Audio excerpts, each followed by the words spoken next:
बिस्मिल्लाहिर्रहमानिर्रहीम। दोस्तों, ये बात सच है कि अपने घर को बेचना एक मुश्किल काम है। हम अपने घर से इमोशनली जुड़ चुके होते हैं और आज मैं आपको ऐसे ही ज़िद्दी मालिकों के बारे में बताने वाला हूँ जिन्होंने अलग अलग वजूहात की बिना पर अपना घर छोड़ने से इनकार कर दिया। Number 5, Zeng. पहली बार देखने पर लगता है इस घर के चारों तरफ बम ब्लास्ट किया गया होगा जिसमें ये घर बच गया, लेकिन ऐसा नहीं है। ये घर चाइना के येशाई इलाके में वाक़या है। इस घर ने इसके आसपास होने वाली डेवलपमेंट पर रोक लगाई। बिल्डर ने इस घर के चारों तरफ बड़ा गड़ा खोद डाला। इसके मालिक ज़ेंग को 2 साल तक हुकूमत के ज़रिए भी समझाया गया, लेकिन ज़ेंग को ये ऑफ़र बिल्कुल भी पसंद नहीं आया और आसपास काम करने वाले बिल्डर ने इस घर की बिजली और पानी को मुकम्मल तौर पर बंद कर दिया। मिस्टर ज़ेंग आज भी इस घर में रहते हैं। पानी वो 1 किलोमीटर दूर से भर कर लाते हैं और बिजली की जगह वो सिर्फ मोमबत्तियां इस्तेमाल करते हैं। Number 4, Austin spring.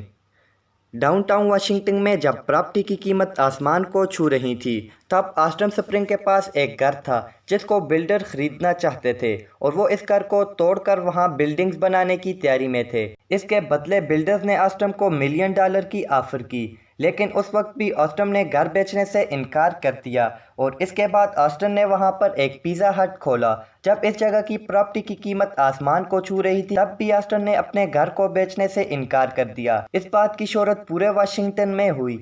ये सब होने के 4 साल बाद ऑस्टिन के चारों तरफ बिल्डिंग बनाने का काम शुरू हुआ तो ऑस्टिन का घर 3 तरफ से पूरी तरह से ढक गया। पिज़्ज़ा हट कभी नहीं खोला गया और परेशान होकर ऑस्टिन ने अपना घर बेचने की सोची, जिसका रेट अब उसने $5 मिलियन रखा। यह कीमत उसकी आधी थी जो कीमत उसे पहले बिल्डर दे रहे थे और आखिरकार 2011 में उन्होंने $7.5 लाख में अपना घर बेच दिया। Number 3, मैकी field. सिएटल शहर में एक बहुत बड़ा मॉल जहां बनाया गया है जो आज यहाँ के लोगों में बहुत मशहूर है, लेकिन इस मॉल के दरमियान एक ऐप यानी एक घर आपको देखने को मिलेगा। इस घर में एक बूढ़ी औरत रहती थी।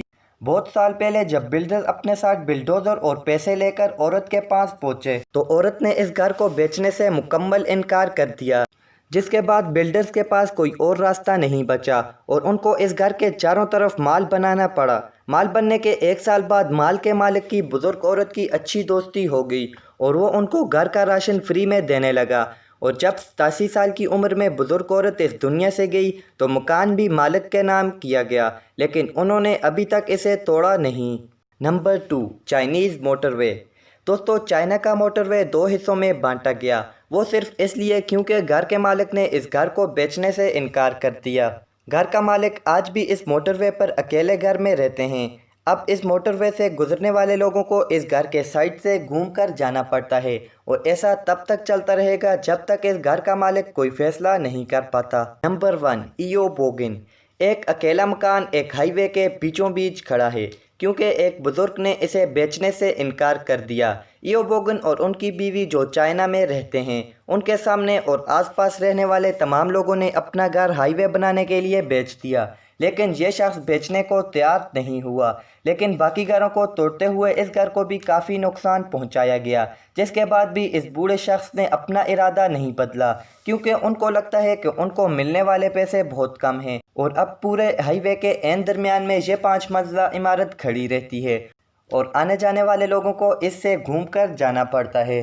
दोस्तों, हमारी आज की वीडियो आपको कैसी लगी हमें कमेंट में ज़रूर बताएं। वीडियो पसंद आने की ज़रूरत में इसे लाइक करें और हमारे यूट्यूब चैनल को सब्सक्राइब करके बेल आइकन को प्रेस करें ताकि मज़ीद आने वाली वीडियोस आपको बआसानी मिलती रहें। मिलते हैं एक नई वीडियो में, तब तक के लिए अल्लाह हाफिज़।